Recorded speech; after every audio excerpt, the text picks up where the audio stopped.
Suicide is a problem across the nation. It's not just Claremont. It's happening in small towns, big towns. It's happening in every community, and it's a tragedy. Lake Mineola senior Seth Sutherland took his own life in the school bus loop, sending surrounding schools into lockdown and bringing attention to the underlying problem facing the teen community of Claremont. You know, we have a funny relationship with Lake Mineola. We consider them our greatest rival, but in reality, half of our good friends are at the other school. For Eastridge senior Jesus Marin, the tragic events at Lake Mineola had him concerned for his girlfriend's safety. But I was really worried for her when the event happened, because it was, I wasn't getting a lot of information, and they had the school in lockdown and everything, and it was just a really stressful situation for everybody. There were at least 5 teen suicides in October and November in Lake County. Seth's suicide was not the only one that has affected someone at Eastridge. Last year, my niece committed suicide.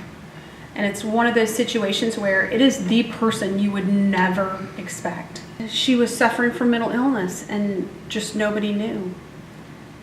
And it was a tragedy, but watching her parents and her siblings make their way through this horrible tragedy has been an inspiration to me. According to the American Foundation for Suicide Prevention, suicide is the 3rd leading cause of death for people ages 10 to 24 in the state of Florida.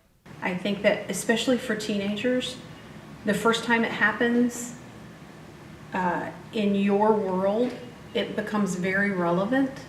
You might hear of it in another community, but because it's so close to you now, it becomes relevant and painful. The community has rallied behind its youth by holding vigils, offering grief counseling at Lake Mineola High, and an administration meeting with parents at South Lake Charter.